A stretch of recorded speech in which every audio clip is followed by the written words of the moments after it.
Okay, so now here we go. We've got this image and I've gone and performed the dust and scratches filter on this. And basically what the dust and scratches filter is doing is it's blurring the content. Okay? All right.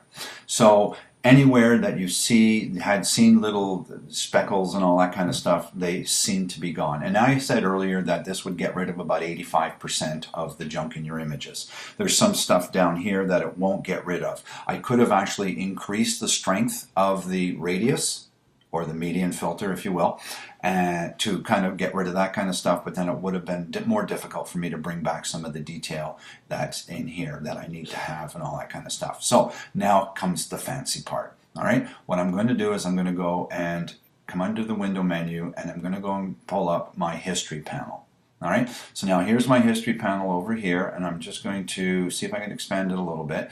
And you can see that I have my image that I opened up, and by default, all images in Photoshop have a snapshot taken of it in its original open state. And that's why the revert thing works so well, because it's just going to revert to that snapshot. These are called snapshots up there.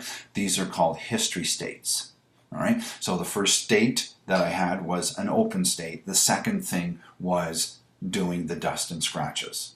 Okay, so now what I'm going to do is I'm going to come down here and I'm going to grab the history brush. That is the brush with that sweeping backwards arrow.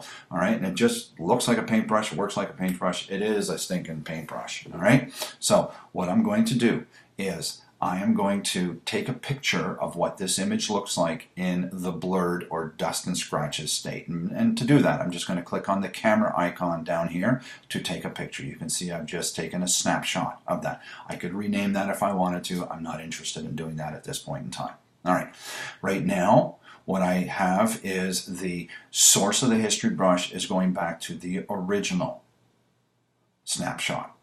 All right, I don't want that. I want the source of the history brush to be this version. But what I want to do is I want to go back to my original state.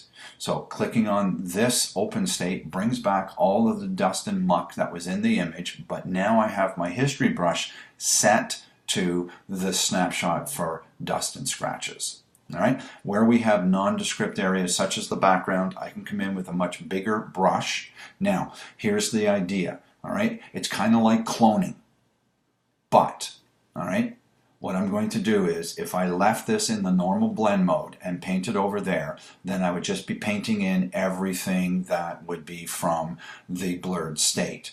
But I don't want to paint in everything. I only want to cover up the lighter stuff that's in here. All right, so in order to cover up all the light and stuff, what I need to do is choose darken. What's going to happen here is it's only going to darken up the pixels that are lighter based on what the blurred state looks like. Anything that is the same color or darker is not going to get anything painted on there. And that way it won't be painting in all of the blur. All right, so all I do is come over here and paint on this.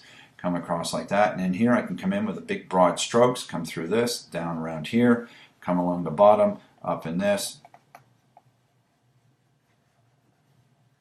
All right, and you know, I've just gotten rid of the majority of the junk in this image in what, 12 seconds?